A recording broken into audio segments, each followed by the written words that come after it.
আসসালাতু ওয়াসসালামু আলা রাসূলিল্লাহ। কেমন আছেন সবাই? বৈষম্য বিরোধী কারামুক্তি আন্দোলনকে ধন্যবাদ আজকে এরকম একটা প্রোগ্রাম আয়োজন করার জন্য। সময় কম, ভূমিকা দীর্ঘায়িত করব না। আজ থেকে 100 বছর আগে দুইটা হত্যাকাণ্ডের দিকে আমি ফিরে যাব। এই উপমহাদেশে আশিকে রসুলের ত্যাগের যে নজরানা, সেটা শুরু হয়েছিল সেখান থেকে। 1929 সালে রঙ্গিলা রসুল নামে একটা বই প্রকাশিত হয়। প্রকাশক ছিলেন ভুলানা, প্রকাশক ছিলেন রাজপাল। ঠিক আছে? তো সেই রাজপালকে হত্যা করে গাজী ইলমুদ্দিন। আপনারা ঘটনা জানেন না? সবাই ঘটনা জানেন, কিন্তু এই ঘটনা বলা আমার উদ্দেশ্য না। আমার উদ্দেশ্য হচ্ছে এই ঘটনার পরে সেই সময় মুসলমানদের প্রতিক্রিয়া কি ছিল সেটা বলা। গাজী ইলমুদ্দিনকে গ্রেফতার করা হয়, ফাঁসি রায় হয়। গাজী ইলমুদ্দিনকে পরামর্শ দেওয়া হয়েছিল যে তুমি স্বীকার করো তুমি মানসিক ভারসাম্যহীন অবস্থায় এই কাজটা করছো। সে বলছে না, আমি সজ্ঞানে স্বেচ্ছায় কাজটা করছি। এবং তৎকালীন মুসলমানরা লাখে লাখে রাস্তায় নেমে আসছে গাজী ইলমুদ্দিনের জন্য। উলামায়ে কেরাম প্রতিবাদ করছে। শুধু উলামায়ে কেরাম না, শুধু ইসলামপন্থী না, তৎকালীন সেকুলার মুসলমানরা প্রতিবাদ করছে। এবং এই গাজী ইলমুদ্দিনের জন্য আইনি লড়াই লড়ছেন মোহাম্মদ আলী জিন্নার মতো সেকুলার লয়ার। তার কারাগারে হাজার হাজার মানুষের ভিড় লেগে থাকতো। সে ছিল জাতীয় বীর। আল্লামা ইকবাল রহিমাহুল্লাহ তার জানাজা পড়াইতে বলছে যে আমি তার জানাজা পড়ানোর যোগ্য না।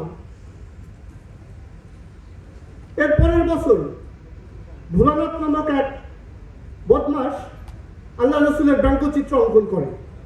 তাকে হত্যা করে দুই ভাই, আব্দুল্লাহ খান এবং আমির আহমেদ। তো এই দুই ভাইয়ের ফাঁসির রায় হয়ে যায় এবং যথারীতি এই উপমহাদেশের মুসলমানরা রাস্তায় নেমে আসে এবং প্রতিবাদের ঢেউ ওঠে প্রতিটা জনপদে। তার জন্য ফ্রি কেস লড়ছে কে জানেন? শেরে বাংলা একে ফজলুল হক, হোসেন শহীদ সোহরাওয়ার্দীর মতো সেকুলার নেতারা, সেকুলার লয়াররা তার জন্য ফ্রি কেস লড়ছে। আপনি 100 বছর পরে এসে চিন্তা করেন, ব্লগাররা কি কুৎসিত ভাষায় আল্লাহ রসুল এবং তার পরিবারের উপর আক্রমণ করছে, আপনারা দেখছেন না? সেই 100 বছর আগে রাজপালের যে রঙ্গিলা রসুল অথবা ভোলানাথের ব্যঙ্গচিত্র চেয়ে এটা কি অনেক বেশি ভয়াবহ না? এটা মুসলমানের বুকে অনেক বেশি রক্তক্ষরণ করার কথা না? অথচ তাদের বিরুদ্ধে যারা ব্যবস্থা নিল, তাদের জন্য আমরা কি রাস্তায় নামতে পারছি কোনোদিন? 100 বছর আগে সেকুলাররা এই গাজী ইলমুদ্দিন, আব্দুল্লাহ খানের জন্য যে পরিমাণ ত্যাগ স্বীকার করছে বা যেভাবে রাস্তায় নামছে, যেভাবে কথা বলছে, আজকের ইসলামপন্থীরা আশিকে রসুলদের জন্য নামতে পারছে? জবাব দিতে হবে না? জবাব দেওয়া লাগবে।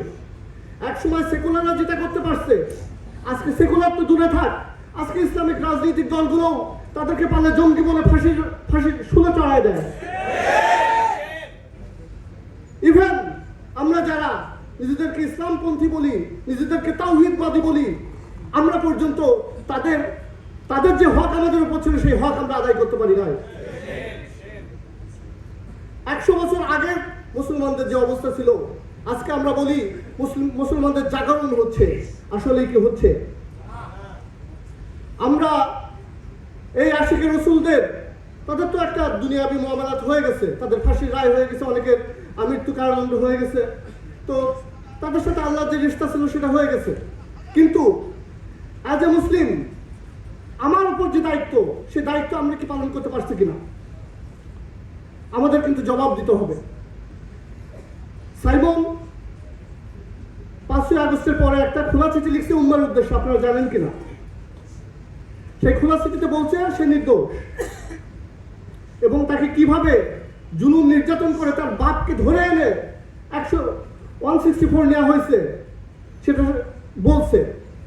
তো এরকম জুলুম নির্যাতন করে তাদেরকে আজকে একটা মানবতর জীবন দেওয়া হয়েছে, তাদের সামনে আর কোনো দুনিয়াবী ভবিষ্যৎ নাই। তো আজ মুসলিম আমাদের কি কোনো দায়িত্ব নাই তাদের জন্য? তারা মুক্তি পাক না পাক, তাদের ফাঁসি হয়ে যাক, কিন্তু আমরা আমাদের কাজটা করতে পারছি কিনা? আমাদের যতটুকু দায়িত্ব ছিল প্রতিবাদ করার, রাস্তায় নামার, সেটা আমরা করতে পারছি কিনা? আমাদের লেখালেখি, আমাদের বক্তৃতায় সেই সাইমন আরাফাতটা আছে কিনা? নাই। এটা থাকতে হবে ভাই আগামী দিনগুলোতে। আজকে ফারাবী ভাই মুক্ত, কারণ ফারাবী ভাইয়ের জন্য আমরা সবাই কথা বলেছি, তাই না? অ্যাটলিস্ট আমাদের কথা বলতে হবে। আজকে দেখেন কারাগারের যে মানবতর অবস্থা, এখানে কারাগারের কয়েদিদের মধ্যেও বৈষম্য আছে না? নেলসন ম্যান্ডেলা বলছেন যে একটা দেশের কি অবস্থা সেটা বোঝা যাবে সেই দেশের কারাগারের অবস্থা দেখে। সেই দেশের উঁচু স্তরের মানুষের সাথে কি আচরণ করে সেটাতে নয়, সেই দেশের নিচু তলার মানুষের সাথে কেমন আচরণ করে সেটা দিয়ে সেই দেশের অবস্থা বোঝা যাবে। তো আমাদের কারাগারে শাহজাহান খান, ইনুরা হাসি মুখে বেরোয়, তাদের শরীর দিন দিন মোটা তাজা হয়, কিন্তু আমাদের যে ভাইরা, যে মুসলিম ভাইরা কারাগারে আছেন, তাদের কি অবস্থা? তাদের খাওয়ার কি অবস্থা? তাদের জন্য বরাদ্দ প্রতিদিন 450 গ্রাম সবজি, 50 গ্রাম আমিষ। একজন নর্মাল মানুষের যে রিকোয়ারমেন্ট সেটা তাদেরকে দেওয়া হয় না, তাদেরকে দেওয়া হয় 36 গ্রাম আমিষ, এবং সেখানেও মারিং কাটিং আছে, তাই না? তাদের যে পরিবেশে রাখা হয়, আমাদের এই দেশে যে কারাগারের ধারণ ক্ষমতা তার চেয়ে 2 থেকে 3 গুণ কয়েদি আছে। তো সেটা কি কোনো মানবাধিকারের কোনো ধারা হচ্ছে? এখানে হচ্ছে না। তাদের যে স্যানিটেশন ব্যবস্থা, এটা খুবই মানবেতর, এবং এখানে নানা ধরনের রোগ ব্যাধি, সংক্রামক রোগ হওয়ার চান্স অনেক বেশি। এবং এই যে রোগ বালাই হচ্ছে, তারা যে ঘিঞ্জি অবস্থায় থাকতেছে, সেখানে স্কিন ডিজিজ হচ্ছে মানে খুব প্রিভ্যালেন্ট।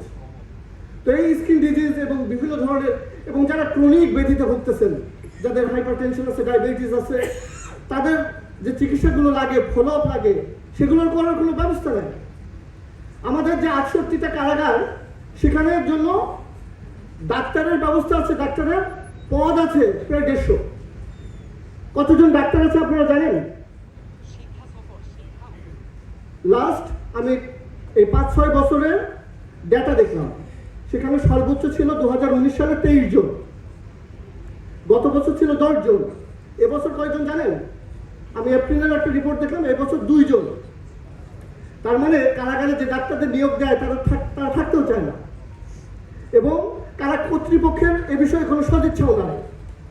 মেয়েদের জন্য একটা বিশেষায়িত কারাগারের সেল আছে কাশিমপুরে, সেখানে কোনো গাইনি ডাক্তার নাই, এবং তাদের জন্য যে ন্যূনতম চিকিৎসা সেবা দরকার সেটার কোনো ব্যবস্থা নাই। দেখেন এই যে বর্তমান বিশ্ব ব্যবস্থা, আমেরিকা যার নেতৃত্বে আছে,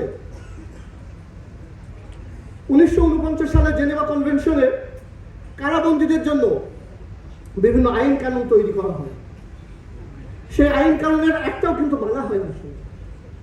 এই যে আন্তর্জাতিক আইন, আন্তর্জাতিক সম্প্রদায়, ওয়ার্ল্ড অর্ডার, এই যে গলা ভরা শব্দগুলো, গাল ভরা শব্দগুলো, এগুলো শুধু শব্দই। ট্রাম্পই গতদিন বলছে জাতিসংঘ কাগজে পায়, তাদের নিন্দা প্রকাশ করা ছাড়া আর কোনো কাজ নাই, ঠিক কিনা? জাতিসংঘ নিন্দা প্রকাশ করা ছাড়া আর কোনো কাজ আছে তাদের? তারা কি পারছে কোনো ভূখণ্ডের অত্যাচার নির্যাতন বন্ধ করতে? যদি সেই নির্যাতক শক্তিশালী হয়, তাহলে জাতিসংঘের কোনো রোল থাকে না। ইসরায়েল কি নৃশংসভাবে আমাদের বোনদেরকে হত্যা করছে, আমাদের ভাইদেরকে হত্যা করছে, হাজার হাজার শিশুদেরকে নির্মমভাবে হত্যা করছে। জাতিসংঘ কিছুই করতে পারছে? কিছুই করতে পারে না। যে আন্তর্জাতিক আইনের কথা বলে,